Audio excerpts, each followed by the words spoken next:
Hello everyone, welcome to TET and C TET cracker channel. इस video में हम discuss करेंगे NCERT class 7 geography chapter 8।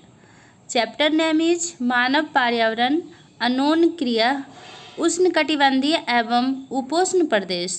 Right, इसके बारे में हम डीपली से समझेंगे और पॉइंट बाई पॉइंट डिस्कस करेंगे, ठीक है, जो कि हमारे सीटेट एग्ज़ाम के लिए बहुत ही इम्पोर्टेंट होता है। तो चलिए फिर स्टार्ट करते हैं। देखिए, सबसे पहले हमें जानना होगा अजमेन बेसिन में जीवन, ठीक है।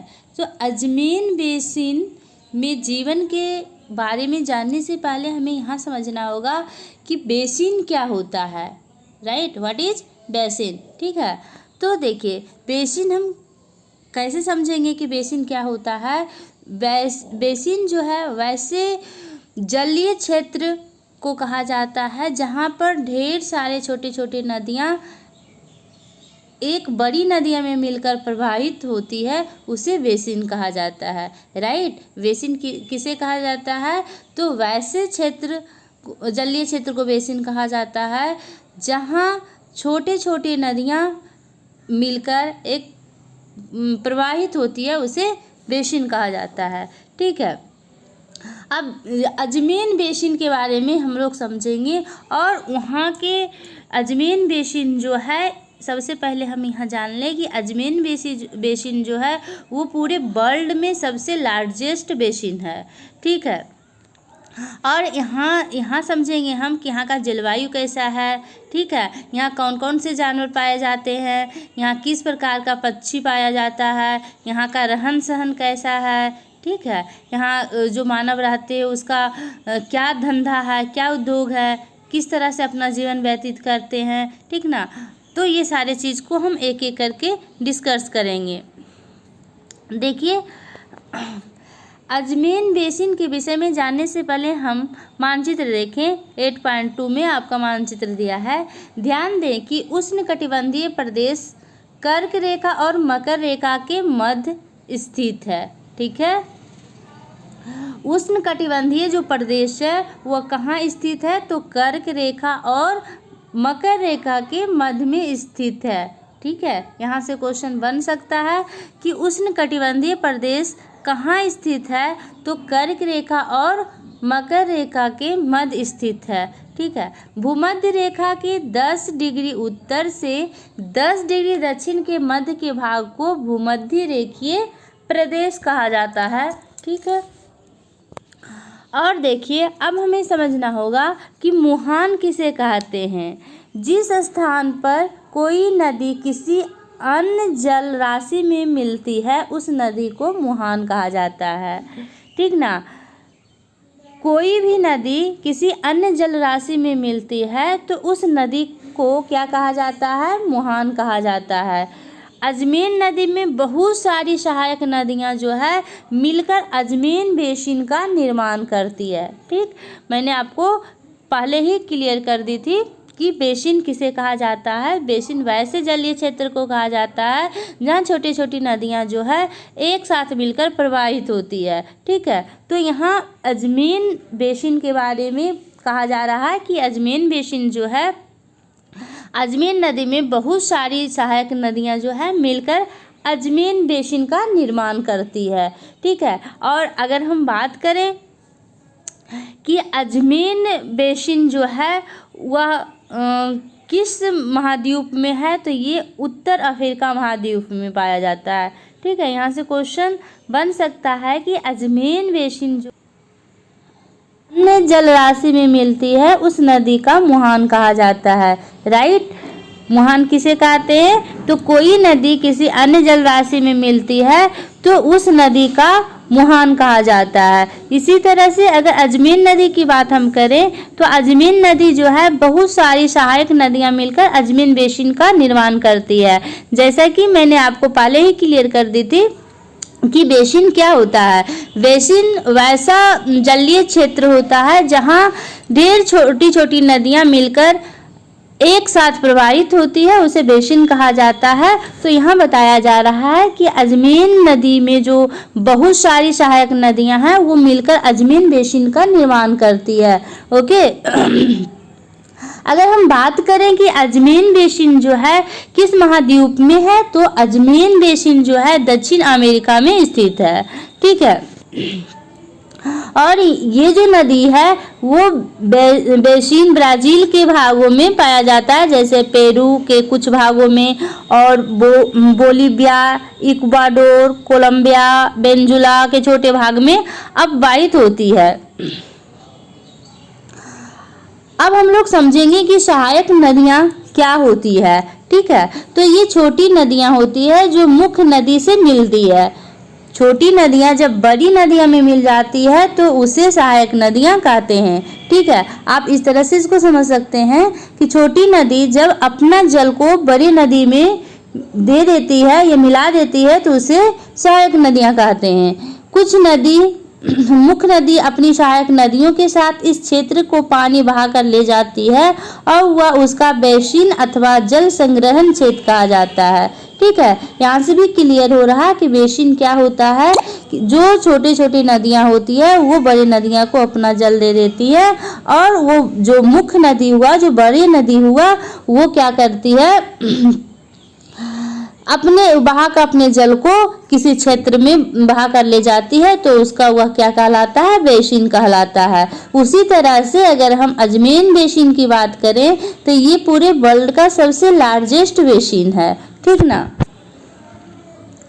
आगे पॉइंट की ओर हम मूव करते हैं। अब हम लोग देखेंगे अजमेन नदी बेसिन जो है वहाँ का जलवायु कैसा है। ठीक है, देखिए अजमेन बेसिन भूमध्य रेखा के आसपास फैला है। ठीक है, और पूरे वर्ष यहाँ गर्म एवं नम जलवायु रहती है। यहाँ मौसम दिन एवं रात दोनों समय लगभग समान रूप से गर्म और आर्द्र होता है। जितना गर्म और आर्द्र दिन में होता है उतना ही रात में होता है। ठीक है, तथा शरीर में चिपचिपाहट महसूस होती है। इस प्रदेश में लगभग प्रतिदिन बारिश होती है।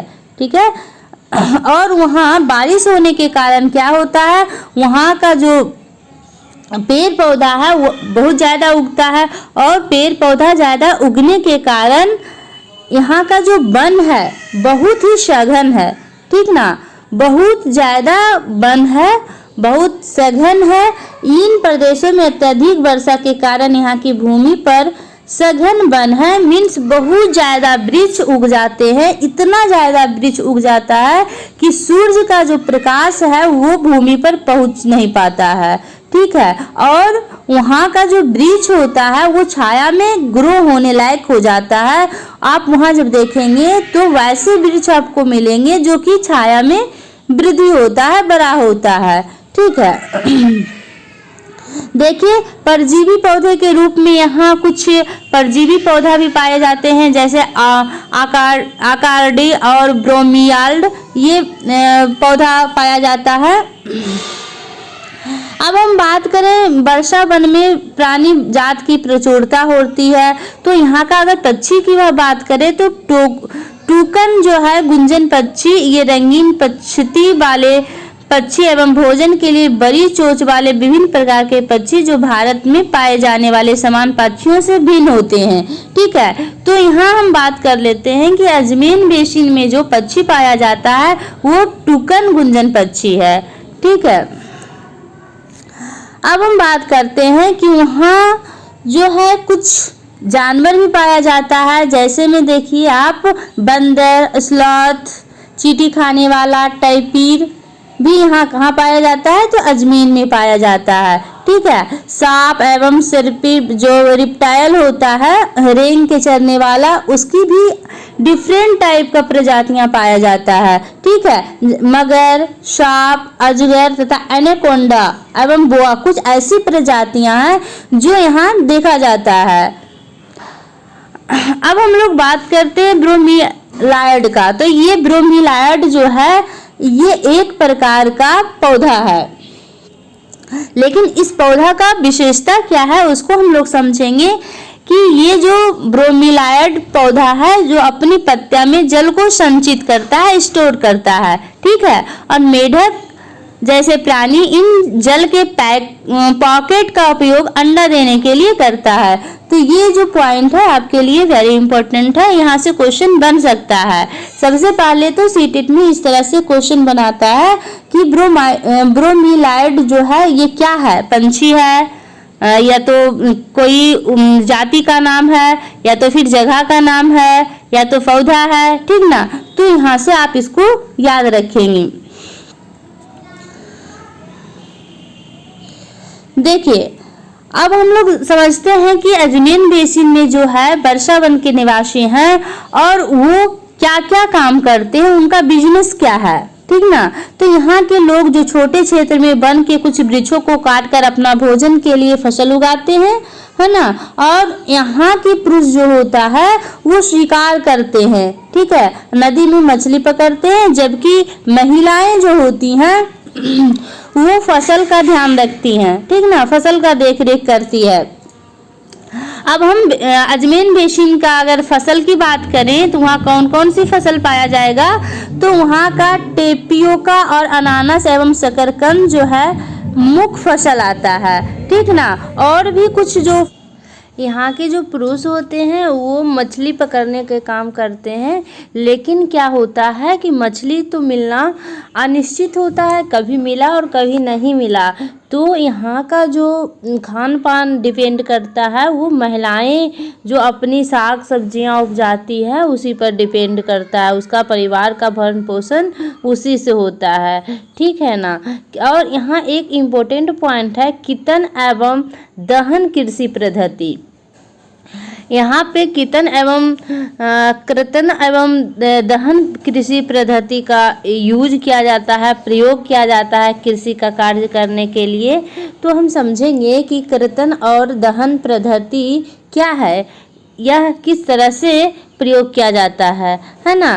तो देखिए इस पद्धति में किसान पहले वृक्षों एवं झाड़ियों को काटकर भूमि साफ करते हैं, ठीक है। जो जंगल होता है तो वो जंगल को पुरुष लोग क्या करते हैं, उसको काटकर साफ करते हैं, फिर उनको जलाया जाता है। जो वृक्ष होता है उसको जला दिया जाता है जिससे पोषक तत्व मिट्टी में मिल जाता है।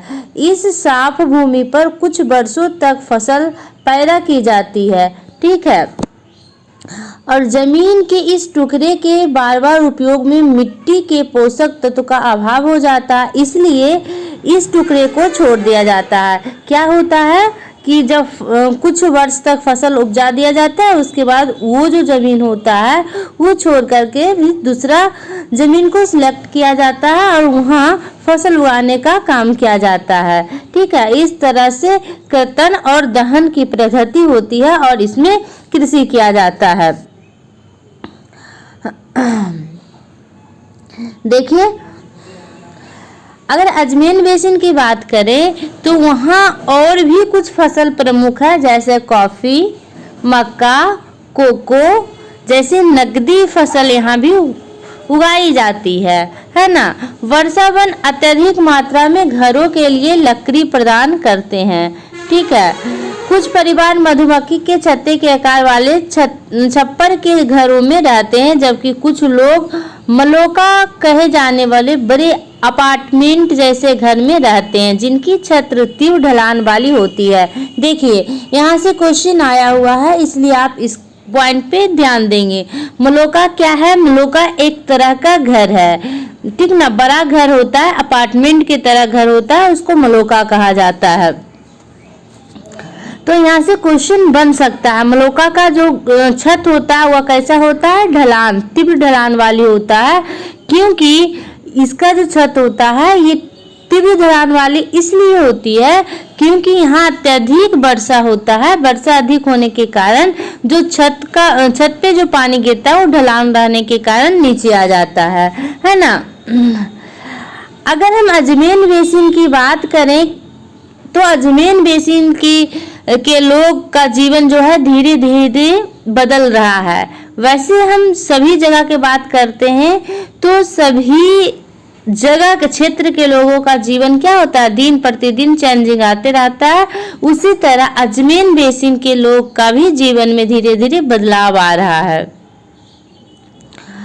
अब अजमेन बेसिन में क्या है, 1970 में ट्रांस अजमेर महामार्ग बनने से वर्षा वन के सभी भागों तक पहुंचना संभव हो गया, लेकिन इससे पहले पहुंचना बहुत कठिन था, है ना। अनेक स्थानों पर पहुंचने के लिए हवाई जहाज़ों और हेलीकॉप्टर का उपयोग किया जाता है। इस प्रक्रिया के फलस्वरूप वहां की मूल जो आबादी है उस क्षेत्र से बाहर निकल गए और क्षेत्र में बसना पड़ा, जहां वे अपने पौराणिक तरीके से खेती कर रहे हैं, ठीक ना। देखिए, हवाई जहाज और हेलीकॉप्टर का यूज हम लोग उस एरिया में करते हैं, करना बहुत ही यूजफुल हो जाता है। जब कहीं बाढ़ आता है या तो फिर पहाड़ी इलाका आता है, तो वहाँ हेलीकॉप्टर के थ्रू वहाँ का जो काम होता है वो किया जाता है। उसी तरह से यहाँ जो है हवाई जहाज़ों तथा हेलीकॉप्टरों के थ्रू वहाँ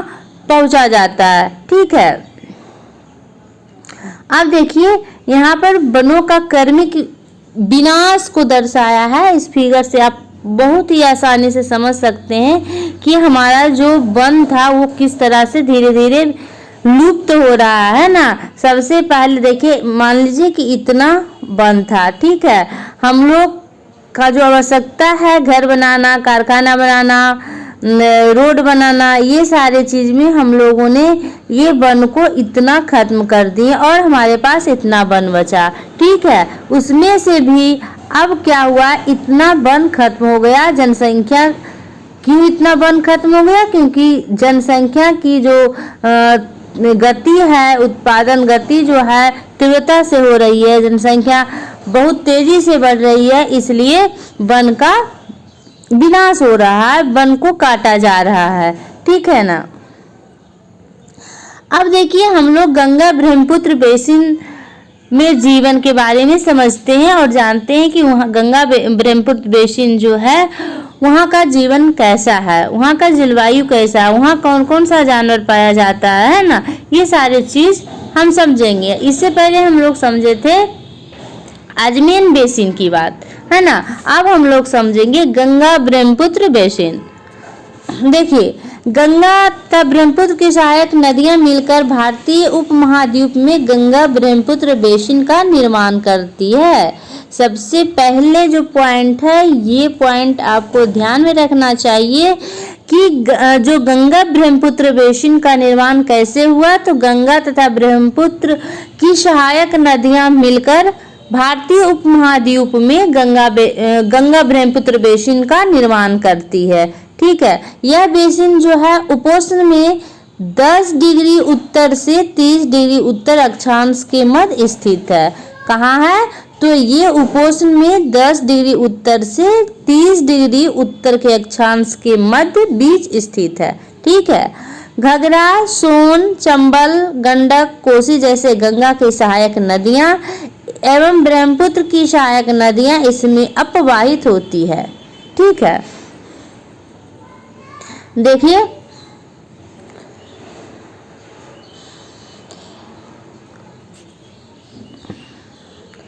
इस बेसिन की मुख्य विशेषता हम समझते हैं कि इस बेसिन का मुख्य विशेषता क्या है, तो मैदानी क्षेत्र में अनेक चाप झील पाई जाती है ना। यहाँ की जलवायु मुख्यतः मानसूनी है, ठीक है। अगर हम गंगा ब्रह्मपुत्र बेसिन की बात करते हैं तो यहाँ की जो जलवायु है वो कैसी है, तो मानसूनी है, ठीक ना। और मॉनसून में मध्य जून से मध्य सितंबर के बीच वर्षा होती है। तो यहाँ से क्वेश्चन बन सकता है कि गंगा ब्रह्मपुत्र बेसिन में कब से कब तक बीच वर्षा होती है, तो आपको याद होना चाहिए जून से सितंबर के बीच, राइट स्टूडेंट्स। अब ग्रीष्म ऋतु की हम बात करते हैं, तो ग्रीष्म ऋतु में गर्मी तथा शीत ऋतु में ठंड होती है, ठीक ना। देखिए, अगर हम जनसंख्या घनत्व की बात कर रहे हैं तो जनसंख्या के वितरण जो है पर्यावरण की मुख्य भूमिका होती है। जनसंख्या उस पर्यावरण में, उस वातावरण में ज्यादा रहेगा जहां सारा कुछ प्रतिकूल होगा, है ना, अनुकूल होगा। देखिए, तीव्र ढाल वाले पर्वतीय क्षेत्र में बसने के लिए प्रतिकूल है, अतः गंगा बेसिन में पर्वतीय क्षेत्र में कम लोग रहते हैं। क्या होता है, वहाँ रोड की सुविधा नहीं होता है, वहाँ पानी का सुविधा नहीं होता है, तो इसलिए पर्वतीय क्षेत्र में आदमी का घनत्व जो है कम है। लेकिन अगर मैदानी क्षेत्र की बात हम करें तो मैदानी क्षेत्र जो होता है वहाँ पर जनसंख्या बहुत ज़्यादा होता है, क्योंकि वहाँ सारी चीज़ की सुविधा होती है ना। और कृषि जो मिट्टी होता है, मिट्टी बहुत उपजाऊ होती है, इसलिए वहाँ पर जो जनसंख्या होता है उसका घनत्व अधिक होता है, ठीक ना। तो जनसंख्या घनत्व जो है कहाँ पर अधिक होगा, मैदानी क्षेत्र में, ठीक ना। वहाँ के लोग का मुख्य व्यवसाय कृषि होता है, ठीक है। धान यहाँ का मुख्य फसल है। अगर हम बात करें गंगा ब्रह्मपुत्र बेसिन का, तो वहाँ का जो है कृषि क्या है, व्यवसाय क्या है, तो कृषि है। और मुख्य फसल क्या है, तो धान है, ठीक ना। धान की खेती के लिए पर्याप्त जल वहाँ मिल जाता है, इसलिए धान को उगाया जाता है। और भी कुछ अन्य फसलें हैं, लेकिन मुख्य जो है वो धान है। अन्य फसल की बात करें तो देखिए गेहूं, मक्का, ज्वार, चना, बाजरा, गन्ना एवं जूट जैसी नकदी जो फसल है वो भी उगाई जाती हैं। अगर हम बात करें कि पश्चिम बंगाल और असम में चाय के बागान मिलते हैं, बिहार एवं असम में के कुछ भागों में सिल्क के कीड़ों का उत्पादन किया जाता है, जिससे कपड़ा का बुनाई होता है ना। देखिए अगर हम वृक्ष की बात करें कि कौन कौन सा पेड़ पौधा गंगा ब्रह्मपुत्र बेसिन के तरफ आपको देखने को मिल सकता है, तो वहाँ सागवान, साखू और पीपल के साथ उष्णकटिबंधीय पर्णपाती पेड़ भी पाए जाते हैं, ठीक है। ब्रह्मपुत्र के मैदानी क्षेत्र में आपको बांस के घने झुरमुट पाए जाते हैं, यानी बांस वहाँ ज़्यादा मिलेगा आपको। डेल्टा क्षेत्र में मैंग्रोव वन से घिरा है। डेल्टा क्षेत्र जो है वो मैंग्रोव वन से घिरा हुआ है। या उत्तराखंड और सिक्किम एवं अरुणाचल प्रदेश की ठंडी जलवायु एवं तीव्र ढाल वाले भागों में यहाँ जो पेड़ आपको देखने को मिलेगा वो चीड़ होगा, देवदार, फर जैसे शंकुधारी पेड़ पाए जाते हैं, है ना। डेल्टा क्षेत्र में आपको इस तरह के पेड़ पौधा देखने को मिलेगा।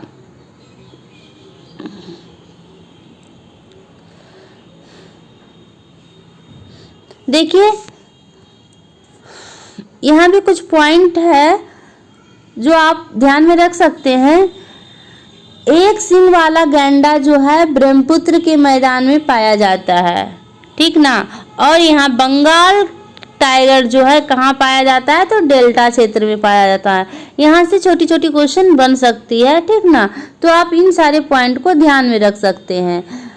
डेल्टा क्षेत्र में बंगाल टाइगर, मगर और घड़ियाल पाए जाते हैं। नदी के साफ जल, झील एवं बंगाल की खाड़ी में प्रचुर मात्रा में जलीय जीव पाए जाते हैं।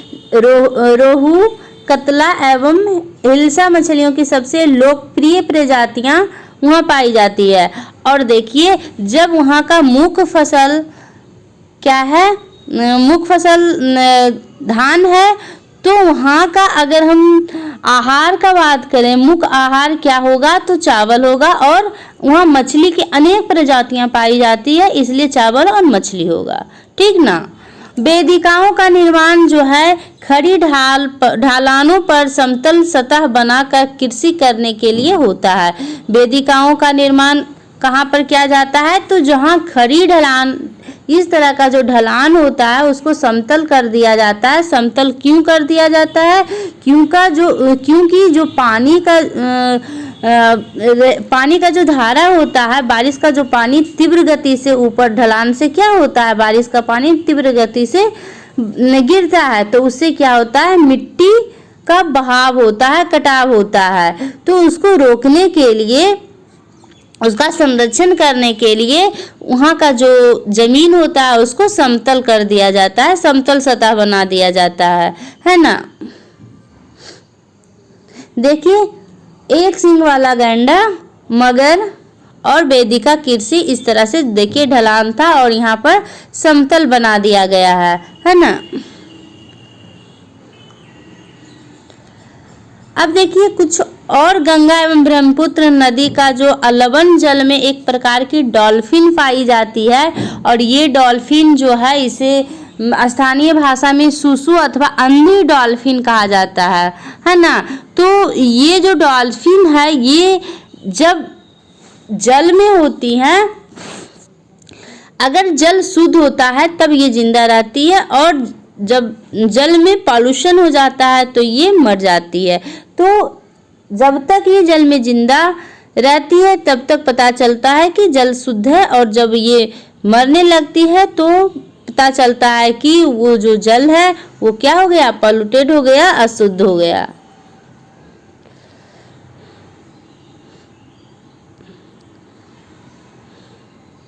देखिए गंगा ब्रह्मपुत्र की अगर हम बात करें तो गंगा ब्रह्मपुत्र के मैदान में कई बड़े शहर एवं कस्बे स्थित हैं। यहाँ से क्वेश्चन आया हुआ था कि कौन सा जो शहर या कस्बा है जो कि गंगा के नज़दीक है ना। तो आप यहाँ से याद कर सकते हैं इलाहाबाद, कानपुर, वाराणसी, लखनऊ, पटना एवं कोलकाता जैसे ये शहर है। यहाँ पर 10 लाख से भी अधिक आबादी वाले ये शहर हैं जो कि नदी के तट पे स्थित है। अधिकांश आप बड़े बड़े शहर देखेंगे तो वो नदी के तट पे ही स्थित होता है क्योंकि वहाँ उद्योग का साधन बन जाता है ना। तो इस तरह से अब देखिए बेसिन में यातायात को सुविकसित तंत्र उपस्थित है। आप देख सकते हैं कि गंगा ब्रह्मपुत्र बेसिन में यातायात के 4 मार्ग विकसित हैं।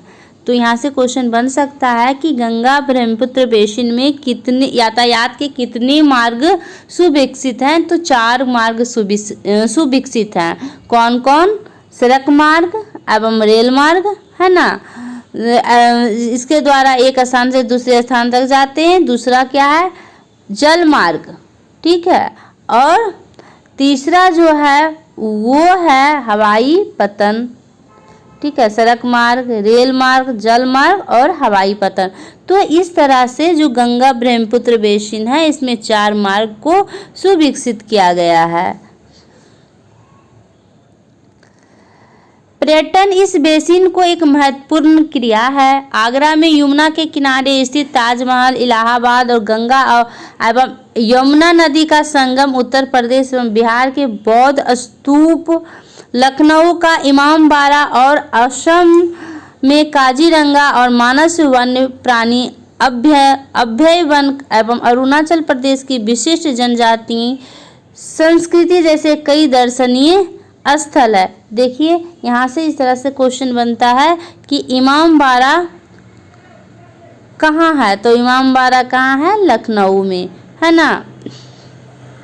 और देखिए ताजमहल कौन सी गंगा नदी किस नदी के किनारे है? तो गंगा एवं यमुना नदी है ना। इस तरह से क्वेश्चन बनता है। और असम काजीरंगा एवं मानस वन्य प्राणी अभयारण्य जो है अरुणाचल प्रदेश की विशिष्ट जनजातीय संस्कृति है, ठीक ना। तो ये सब जो है कई दर्शनीय स्थल है जहाँ की लोग देखने आते हैं, ठीक ना। अब हम इसका क्वेश्चन को देख लेते हैं। देखिए क्वेश्चन में क्या है, उस महाद्वीप का नाम बताएं जो अजमेन बेसिन में स्थित है। तो अजमेन बेसिन में कौन सा महाद्वीप स्थित है? तो दक्षिण अमेरिका, ठीक है। सेकेंड है नंबर क्वेश्चन है अजमेन बेसिन के लोग कौन सी फसल उपजाते हैं? तो अजमेन बेसिन के जो लोग हैं वो कोक, कॉफ़ी, शकरकंद ये सब फसल उगाते हैं, है ना। और अजमेन के वर्षा वन में कौन सी पक्षी पाए जाते हैं? तो अजमेन की वर्षा वन में टुकन गुंजन पक्षी पाया जाता है जो कि भारतीय पक्षियों से अलग होता है, ठीक ना।